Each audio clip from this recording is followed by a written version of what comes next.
ధ్యానాంశం విత్తువాని గూర్చి ఉపమానం 3వ భాగం. ప్రియ దేవుని బిడ్డలారా, దేవుని యొక్క మహాకృపను బట్టి మనము ఈ యొక్క సత్యవాక్యము కార్యక్రమం ద్వారా మనం చేపట్టినటువంటి ప్రభు అయినటువంటి క్రీస్తు ఉపమానాల యొక్క ధ్యానాంశాన్ని మనము కొనసాగిస్తున్నాం. అందులో భాగంగా మొట్టమొదటిగా మనము విత్తువాను గూర్చినటువంటి ఉపమానము అనేటువంటి అంశంలో 3వ భాగాన్ని మనం కొనసాగిస్తున్నాం. జాగ్రత్తగా గమనించండి. నిన్నటి దినాన 3వ రీతి అయినటువంటి ఆ విత్తనాలు పడినటువంటి ప్రదేశాన్ని గురించి ధ్యానం చేస్తూ పాఠాన్ని ఆపడం జరిగింది. దాన్ని కొనసాగిస్తాను. 3వ భాగమైనటువంటి ముండ్ల పొదల్లో పడినటువంటి విత్తనాలనే విషయాన్ని గురించి మనం చూసాం. ఈ ముండ్ల పొదల్లో పడినటువంటి విత్తనాలు భూమిలో నాటబడి మొలకెత్తి కొంతకాలానికి ఐహిక విచారం అనేటువంటి విషయాల వలన ఈ ముండ్ల పొదలు చుట్టుకుని ఈ మొక్కలు ఎదగకుండా అణచవేయబట్టు అనేటువంటి విషయాన్ని మనం చూస్తూ ఉన్నాం. దాని గురించినటువంటి పూర్తి వివరణ నిన్నటి దినాన్ని విన్నాం. కనుక దయచేసి గమనించండి. మనం చేసేటటువంటి ఆలోచనలు లోకరీతిగా ఉన్నట్లయితే లోకరీతిగానే ఉండి మనం ఆత్మీయంగా ఎదగలేనటువంటి పరిస్థితి లేదు. వాక్యానుసారంగా దేవుని జ్ఞానంతో నింపబడి పరిపూర్ణమైనటువంటి శక్తి, దేవుని శక్తి మీద ఆధారపడినట్లయితే ఆ విధంగా మనము వర్ధిల్లుతామనే విషయాన్ని గురించి మనం చూస్తూ ఉన్నాం.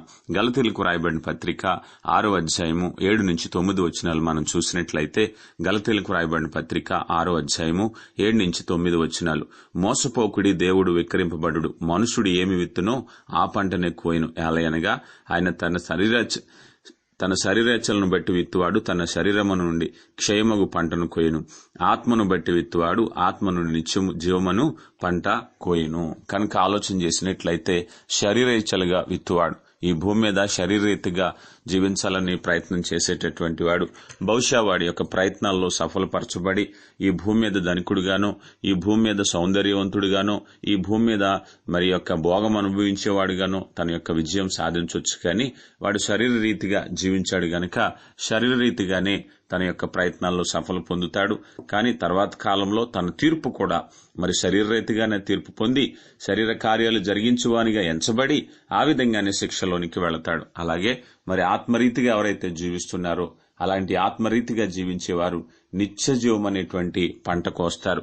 నిత్యజీవం అనేటువంటి పంటలో ప్రభు అయినటువంటి క్రీస్తు యొక్క సహవాసంలో తండ్రి అయినటువంటి దేవుని సమక్షంలో సదాకాలము జీవించేటటువంటి ఆ గొప్ప అవకాశము ప్రతి ఒక్కరికి లభిస్తుంది. కనుక ప్రియ సహోదరి సహోదరుడా, నీ ముందు చూడనటువంటి 2 లక్షణాలు, ఒకటి భౌతికమైనటువంటి ఆశలు, శరీరేచ్ఛలు, 2 దేవుని కొరకు జీవితం అనే 2 విషయాలను నువ్వు సరిపోల్చుకున్నప్పుడు ఏది స్థిరమైనది, ఏది మాన్యమైనది, ఏది శాశ్వతమైనటువంటిది అనే ఆలోచన కలిగి దేవుని వాక్యం నీకు అందించబడుతున్నప్పుడు, చక్కని నిర్ణయం తీసుకునేటువంటి అవకాశం లభిస్తున్నప్పుడు ఎవరి గురించి జీవించాలని నువ్వు నిర్ణయించుకుంటున్నావో ఒకసారి దేవుని వాక్యంలో సరిచూసుకుని శాశ్వతమైనటువంటి నిత్యజీవం అనేటువంటి ఆ యొక్క పంటను నువ్వు కోయాలని, అటువంటిది నువ్వు లబ్ధి పొందాలని దేవుని యొక్క ఆశగా ఈ వాక్యం నీకు తెలియపరుస్తుందని గమనించాలి. అలాగనే ప్రియ దేవుని బిడ్డలారా, 4వదిగా మనం చూసినట్లయితే మంచి నేలను పడినటువంటి విత్తనాలు. 4వ భాగంలో మనం చూస్తున్నటువంటిది మంచి నేలను పడినటువంటి విత్తనాలు. మత్తయి సువార్త 13వ అధ్యాయము 23వ వచనాన్ని మనం చూసినట్లయితే, మత్తయి సువార్త 13వ అధ్యాయము 23వ వచనాన్ని మనం గమనించినట్లయితే, మంచి నేలను విత్తబడిన వారు వాక్యమును విని గ్రహించువాడు, అట్టి వారు సఫలులై ఒకడు 100 ఒకడు 60 ఒకడు 30 ఫలించును. జాగ్రత్తగా గమనించండి. ఇక 4వ భాగంలో మనం చూసేసరికి మంచి నేలను విత్తబడిన వాక్యము విని గ్రహించేవాడు అన్నట్టయితే ఇక్కడ 2 విషయాలు మనం చూడవచ్చు.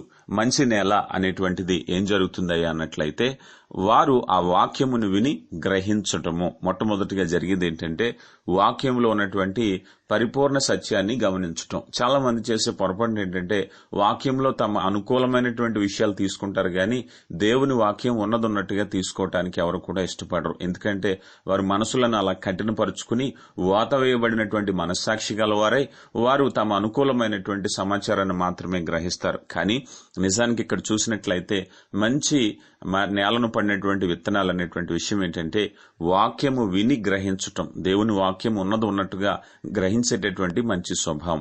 ఇక రెండవ గుణం ఏంటంటే ఫలించేటటువంటి గుణం కదండి. ఒకరు 100 ఒకరు 60 మరొకరు 30 ఫలించేటటువంటి గుణం.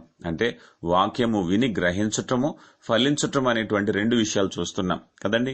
మనం ప్రకటన గ్రంథంలో కూడా మనం చూసినప్పుడు వాక్యం విని దాని గైకొని వారు ధన్యులని వాక్యం చెప్తుంది. కనుక వాక్యము నాటబడినప్పుడు, విత్తనము భూమిలో నాటబడినప్పుడు సరిగా ఫలించడం ఏంటంటే ఆ విత్తనం మొలకెత్తి పెద్దదై చక్కగా జీవిస్తూ ఫలాలను అందించేటటువంటి క్రమం. అలాగనే దేవుని వాక్యము నీ హృదయంలో నాటబడినప్పుడు దాని ఫలము ఫలించిందని చెప్పటానికి నీ క్రియల్లో మార్పు, నీవు దేవుని సంబంధమైనటువంటి బిడ్డగా జీవిస్తూ ఆత్మీయమైనటువంటి కార్యాల్లో నింపబడి ఆ రీతిగా మాట్లాడుతూ, ఆ రీతిగా ప్రవర్తిస్తూ, ఆ రీతిగా జీవిస్తున్నట్లయితే అవును, అప్పుడు నీలో వాక్యము ఫలిస్తుంది. లేదండి, వాక్యం వింటున్నాను, వాక్యంలో జీవిస్తున్నాను గాని నా పని నేనే చేసుకుంటున్నానంటే నీలో ఫలింపు లేదు. నువ్వు గ్రహించట్లేదు వాక్యాన్ని. కనుక విత్తబడినటువంటి విత్తనము వృధా అయిపోయిందంతే. కనుక విత్తబడినటువంటి విత్తనము ఫలించటం అన్నట్లయితే నీలో మార్పు సంబంధించినటువంటి జీవితం అనేటువంటిది కనిపించవలసినటువంటి అవసరం ఉంది. ఇదే విషయాన్ని, ఇదే ఉపమానాన్ని లూకా సువార్తలో లూకా గారు ఇలా రాశారు. లూకా సువార్త 8వ అధ్యాయము 15వ వచనాన్ని మనం చూసినట్లయితే లూకా సువార్త 8వ అధ్యాయం 15వ వచనంలో మంచి నేల నుండి విత్తనమును పూలిన వారెవరనగా యోగ్యమైన మంచి మనసుతో వాక్యమును విని దానిని అవలంబించుచు ఓపికతో ఫలించువారు. ఇక్కడ లూకా గారు రాసినటువంటి విషయాలు చూడండి, మరింత ఆసక్తిగా ఉంటున్నాయి. ఏమన్నట్లయితే యోగ్యమైన మంచి మనసుతో వాక్యము విని, యోగ్యమైన మంచి మనసు అంటే వాక్యం నేర్చుకోవాలి, నా బ్రతుకు సరిదిద్దుకోవాలనేటువంటి ఆలోచనతో. కొందరు వాక్యం వినేటప్పుడు వాక్యం ఎలా చెప్పారు, బాగా చెప్పారా లేదా, ఎలాగుంది వాక్యం అని తీర్పు తీర్చడానికి వాక్యం వింటూ ఉంటారు. కొందరైతే ఇదంతా నాకు తెలుసులే అనేటువంటి అహంతో కూడినటువంటి వాక్యం వినేటువంటి వారు ఉన్నారు. కానీ వాక్యం అనేటువంటిది మహాజ్ఞాన సముద్రం. వాక్యం ముందుకు వచ్చేటటువంటి వారు ఏ వయసు వారైనా, ఎంత చదువుకున్నటువంటి వారైనా, ఎంత జ్ఞానవంతులైనా పసిపిల్లలాగా తగ్గించుకునే స్వభావం ఉన్నట్లయితే యోగ్యమైన మంచి మనసుతో వాక్యం వినేటువంటి వారు దానిని అవలంబించి ఓపికతో ఫలించటం. అవలంబించి ఓపికతో ఫలించటం అంటే ఫలింపు అనేది ఏదో ఒకసారి వర్షాకాలం వర్షం పడినప్పుడు ఫలించి ఇంకంతటితో కాపు ఆపేసేటటువంటి మొక్కల్లా ఉండకూడదని వాక్యం తెలియపరుస్తుంది.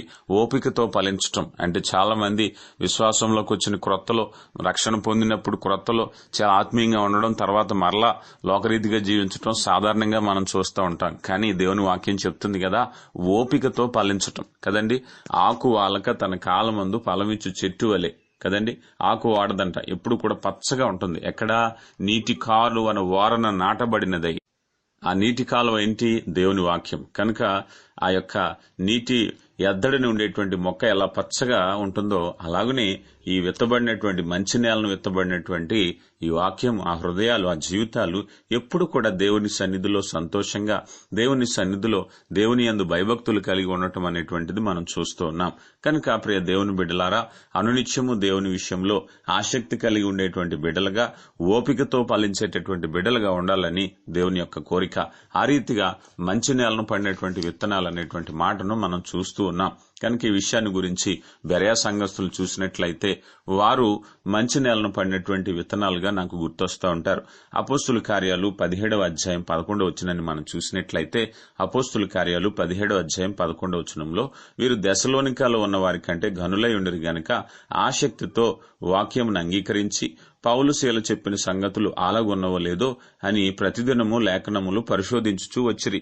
కనుక ఆసక్తితో దేవుని వాక్యాన్ని అంగీకరిస్తూ ప్రతిదినము కూడా లేఖనాలను పరిశోధిస్తున్నారు. అంటే ప్రతిదినము కూడా లేఖనాలను చదువుతూ ఉన్నారు.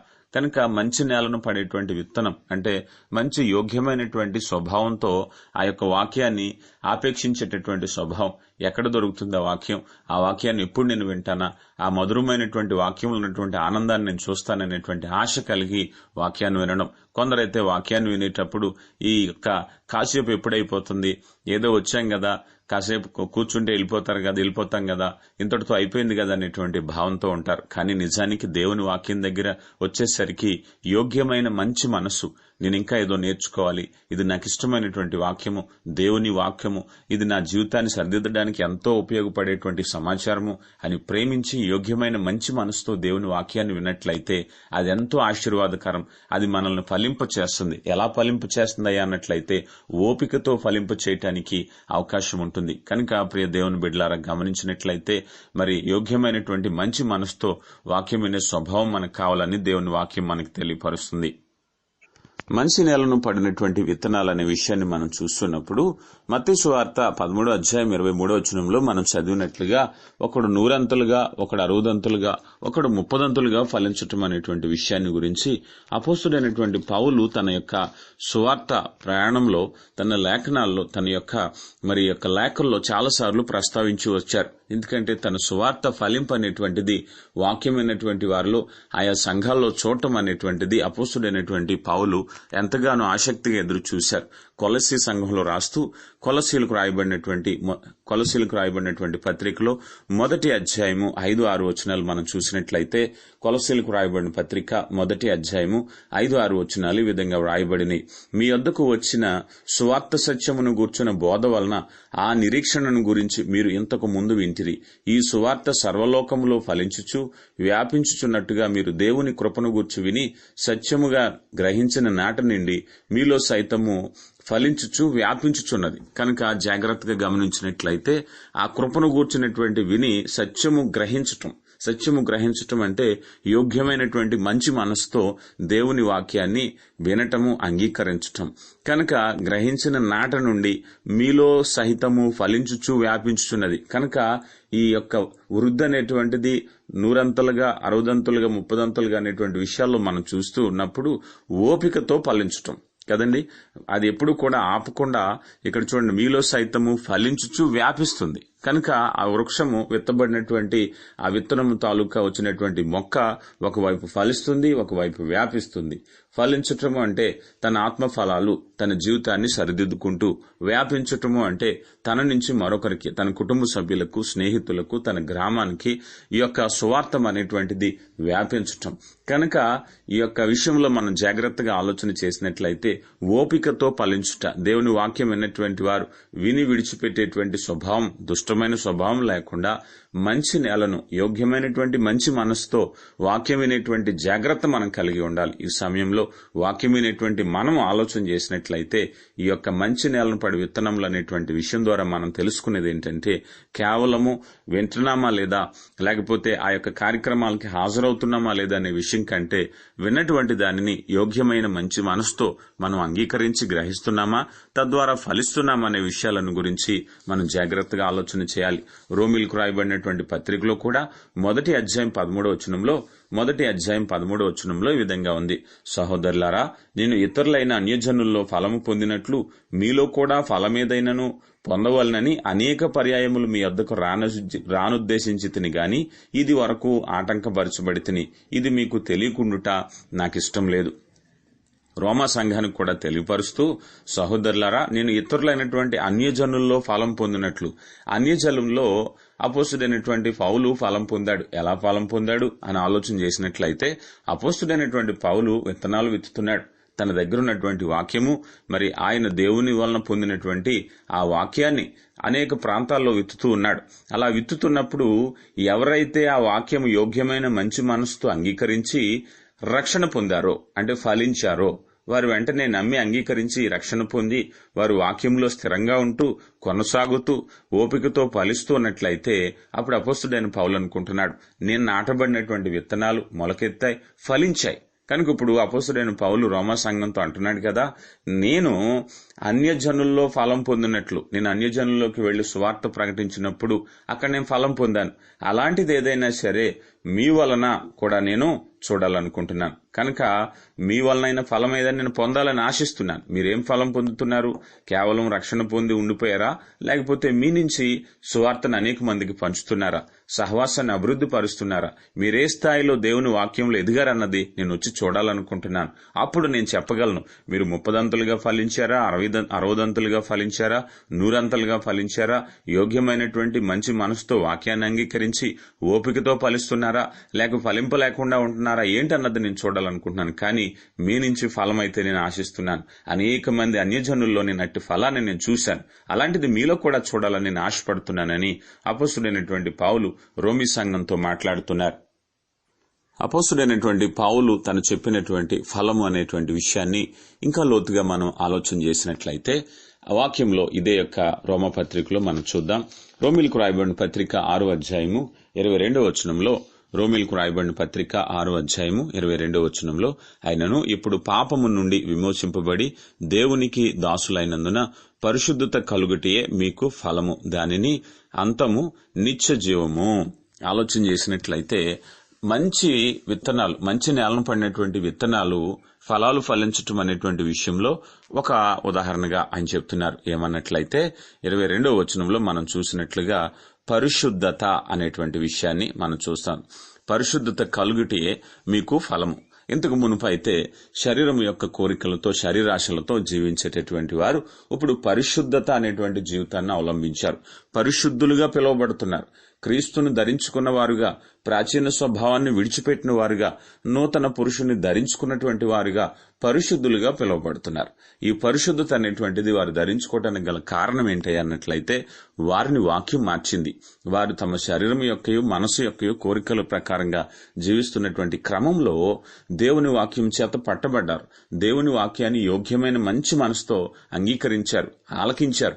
ఎప్పుడైతే ఆ వాక్యాన్ని స్వీకరించారో, విత్తనమైనటువంటి ఆ వాక్యాన్ని స్వీకరించినప్పుడు వారిలో ఆ యొక్క విత్తనము ఫలించింది. ఎలా ఫలించింది అన్నట్లయితే మొట్టమొదటిగా వారికి కలిగినటువంటి ఫలం ఏంటంటే వారు పరిశుద్ధులుగా మారిపోయారు. దేవుని వాక్యం పనిచేసింది కదండి. వాక్యం అంటే విని విడిచిపెట్టడం కాదు గాని అది ఔషధమై పనిచేయవలసినటువంటిది. కనుక ఇప్పుడు ఆ యొక్క వ్యక్తి హృదయంలో దేవుని వాక్యం పనిచేయటం వల్ల అతడు ఎలా మారాడంటే పరిశుద్ధత అనేటువంటి ఫలాన్ని మొట్టమొదటిగా పొందుకున్నట్లుగా మనం చూసాం.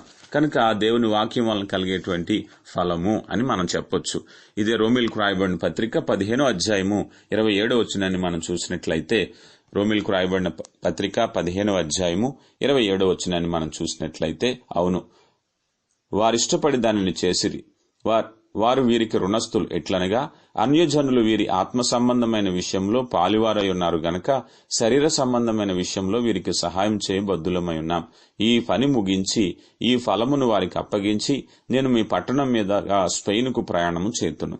కనుక ఇక్కడ చూసినట్లయితే వారికి రుణస్థులై ఉన్నాం. ఎట్లనగా అన్యజనులు వీరి ఆత్మ సంబంధమైన విషయంలో పాలివారై కనుక శరీర సంబంధ విషయంలో కూడా వీరికి సహాయం చేయబద్దులమై ఉన్నాం. కనుక ఆ ఫలము ఏంటయ్యా అన్నట్లయితే ఒకరికొకరు సహాయం చేసుకునేటువంటిది. అన్యజనులైనటువంటి వారు, యూదులైనటువంటి వారు, వీరందరూ కూడా ఆత్మ విషయంలో సహపాలివారై ఉన్నారు. కనుక ఇప్పుడు వారికి సహాయం చేసేటటువంటి మంచి గుణం అనేటువంటి ఫలం కదండి. శరీర అవసరతలు తీర్చేటటువంటిది. శరీర అవసరతలు అంటే అది దేవునికి వ్యతిరేకమైనటువంటి జాబితాలో ఉండేటువంటివి కాకుండా వారికి అవసరమైనటువంటి ఆరోగ్యము, ఆహారము, కనీస అవసరాలైనటువంటి వస్త్రము, ఇలాంటి అనేక విషయాల్లో దేవుని ప్రేమను బట్టి సహాయం చేసేటటువంటి గుణము అలవర్చుకున్నారు. ఎందుకన్నట్లయితే మనము ఏక సహవాసంగా ఉండడానికి క్రీస్తులోనికి పిలువబడ్డాం. ఎప్పుడైతే క్రీస్తులోనికి పిలువబడ్డామో మనం అందరం కూడా ఏక మనసు కలిగి ఉన్నాం. మంచి చెడ్డల్లో కలిసి ఆలోచించేటటువంటి విధానం, ఒకరికొకరు ప్రార్థించుకోవటం, ఒకరికొకరు సహాయం చేసుకునేటువంటి గుణం కూడా మనలో వచ్చింది. ఎందుకయ్యా అన్నట్లయితే మన యోగ్యమైన మంచి మనసుతో ఆ వాక్యాన్ని అంగీకరించాం గనక ఆ వాక్యము మనల్ని కార్యసిద్ధి కలుగు చేసి ఎదుటి వారిని ప్రేమించే గుణం నేర్పించింది.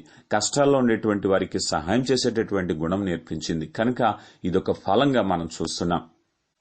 కనుక ఈ విధంగా ఆలోచన చేసినట్లయితే ఫలములు అనే విషయంలో మనం మరింత సమాచారం మనం పొందుకోవటానికి గలతీ పత్రిక 5వ అధ్యాయం 22వ వచనంలో చూసినట్లయితే ఆత్మ ఫలములు అనే విషయాన్ని మనం చూసాం. కనుక ఎందరైతే ఆయన ఆత్మచేత నడిపించబడుతున్నారో వారందరూ కూడా దేవుని కుమారులై ఫలాలు ఫలించేవారుగా ఉంటారు. మన సుపరిచితమైన వాక్యాన్ని మనం చూసినట్లయితే 22, 23 వచనాల్లో అయితే ఆత్మఫలమేమనగా ప్రేమ, సంతోషము, సమాధానము, దీర్ఘశాంతము, దయాళుత్వము, మంచితనము, విశ్వాసము, సాత్వికము, ఆశా నిగ్రహము, ఇటు వాటికి విరోధమైనటువంటి నియమమేది లేదు. కనుక ఇవన్నీ కూడా ఆత్మఫలాలు.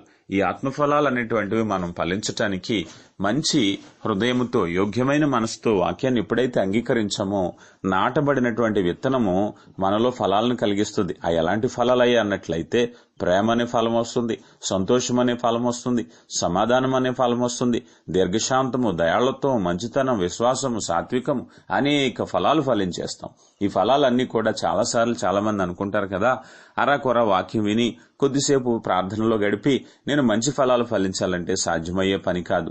నీవు నీటి వారన నాటబడిన వ్యక్తిగానే ఉండాలి. ధర్మశాస్త్రము దివారాత్రములు ధ్యానించాలి. కొన్నిసార్లు ఎదుటి వ్యక్తిని ప్రేమించే గుణం మనలో రాదు. ఎప్పటికీ ద్వేషించే గుణమే ఉంటుంది, కక్ష ఉంటుంది. మరి ఎలా రావాలి ప్రేమించే గుణం అన్నట్లయితే దేవుని వాక్యంతో సహవాసం చేయి. బలహీనత నుంచి విడుదల పొందటం ఏంటో దేవుని వాక్యమే నీకు బోధిస్తుంది. కనుక దేవుని వాక్యంలో నువ్వు ఎదిగే కొలది నువ్వు ఆత్మీయంగా బలపడతావు, ఆత్మీయంగా ఫలాలు ఫలించే అవకాశం ఉంటుంది. ఒక ప్రార్థన వల్ల, ఒక ప్రసంగం వల్ల నీ జీవితంలో మార్పు రావాలంటే జరగనటువంటి పని. కనుక నీవు లోతైనటువంటి దేవుని జ్ఞానాన్ని పొందుకోవటానికి అనునిత్యము దేవుని వాక్యంలో ఎదగాలి, ధ్యానించాలి, దేవుని వాక్యంలో నీవు అభ్యాసం చేయాలి. అలా చేసినట్లయితే నీవు మరి దేవుని యొక్క వాక్యం పొందుకుని తద్వారా ఫలాలు ఫలించేటటువంటి అవకాశం దేవుడు నీకు అనుగ్రహిస్తున్నారు. కనుక ప్రియ దేవుని బిడ్డలారా, మనం జాగ్రత్తగా ఆలోచన చేసినట్లయితే విత్తువాను గూర్చినటువంటి ఉపమానంలో పరిపూర్ణ అర్థము వాక్యము వినుట అనేటువంటి విషయాన్ని గురించి చెప్పబడింది. ఎవరైతే దేవుని వాక్యాన్ని వినటానికి అవరోధాలు కల్పించుకుంటున్నారో, అనాసక్తితో ఉంటున్నారో, ఒకవేళ విన్నప్పటికీ కూడా వారి ప్రాధాన్యతలు లోక సంబంధమైనటువంటి కోరికల మీద, లోక సంబంధమైనటువంటి ఆశల మీద పెట్టుకుంటున్నారో, అలాంటి సమయంలో ఈ వ్యత్యాసం వలన వారు ఫలించట్లేదు. కనుక ఈ యొక్క ఉపమానాన్ని పూర్తిగా ఆలోచన చూసినట్లయితే వాక్యము వినుట అనేటువంటి భావాన్ని చెప్పటానికి ప్రభువారు ప్రయత్నిస్తున్నారు. మత్తయి సువార్త 13:9 మనం చూసినప్పుడు మత్తయి సువార్త 13:9 చెవులు గలవాడు వినుగాక అని చెప్పాను. కనుక చెవులు గలవాడు వినును. కనుక ప్రతి ఒక్కరూ వినాలి, ప్రతి ఒక్కరూ ఈ యొక్క మరి ఫలాలు ఫలించాలి అనేటువంటి విషయాన్ని గురించి దేవుని వాక్యం తెలియపరుస్తుంది. రోమీలకు రాయబడిన పత్రిక 10:17 మనకు తెలిసినటువంటి వాక్యం. రోమీలకు రాయబడిన పత్రిక 10:17 మనం చూసినప్పుడు వినుట వలన విశ్వాసం కలుగును, వినుట క్రీస్తుని గూర్చినటువంటి మాట వలన అనే భాగాన్ని మనం చూస్తూ ఉంటాం. అవును, దేవుని వాక్యాన్ని ఎందుకయ్యా రోజు వినాలి, ఎందుకు ధ్యానించాలి, ఎందుకు బైబిల్ గ్రంథాన్ని పఠించాలి అన్నట్లయితే నీలో కార్యసాధకమైనటువంటి విశ్వాసము అభివృద్ధి చెందటానికి. చాలా మంది వారికి అవసరత వచ్చినప్పుడు, అక్కర వచ్చినప్పుడు మోకరించి ప్రార్థించడం నేర్చుకోవడం తెలిసింది. గాని అలా కాకుండా అనునిత్యము దేవునితో సహవాసం చేయాలి, దానికి ఉన్న ఏకైక మార్గము వాక్యాన్ని ధ్యానించటం అనేటువంటి ఆ యొక్క ఆలోచన కలిగి లేకపోవటం విచారకరం. కనుక ప్రియ స్నేహితుడా, జాగ్రత్తగా గమనించినట్లయితే దేవుని వాక్య ధ్యానంలో నీవు ఎక్కువగా ఉండడానికి ప్రయత్నించు. దేవునికి ఇవ్వాల్సినటువంటి సమయాన్ని ఇవ్వు. ఎక్కువసేపు దేవుని వాక్యాన్ని వినటానికి, వాక్యాన్ని పఠించటానికి, దివారాత్రములు దాన్ని ధ్యానించటానికి అవకాశం ఇచ్చినట్లయితే నీ జీవితంలో దేవుని కొరకు జీవించటం, అలాగే ఫలాలు ఫలించటం అనేటువంటిది నీ జీవితంలో చూస్తావు. కనుక దేవుని మనసెరిగినటువంటి బిడ్డగా ఇదిగో ఈ వాక్యాన్ని అర్థం చేసుకున్నటువంటి నీవు ఇక మీదట దేవుని వాక్యం వినటానికి ప్రాధాన్యత ఇస్తూ, అలా వాక్యం వినటంలో, అమలు చేయటంలో ఏ యొక్క క్రియలైతే నీ జీవితంలో అవరోధంగా ఉంటున్నాయో వాటిని దేవుని యొక్క శక్తి చేత, ప్రార్థన చేత తొలగించుకుని దేవుని యొక్క సన్నిధిలో శక్తివంతుడై నీవును నీ ఫలించి వ్యాపించటం ద్వారా నీ యొక్క స్నేహితులు, కుటుంబీకులు అనేక మంది దేవునిలో ఎదగడానికి ఎంతగానో ఉపయోగార్థమైనటువంటి వాక్యము చేత నీవు ఫలించాలని దేవుని వాక్యాన్ని బట్టి విన్నవించుకుంటున్నాను. అటు జ్ఞానము, సామర్థ్యము దేవుడు మీకు దయచేయనుగాక. ప్రార్థన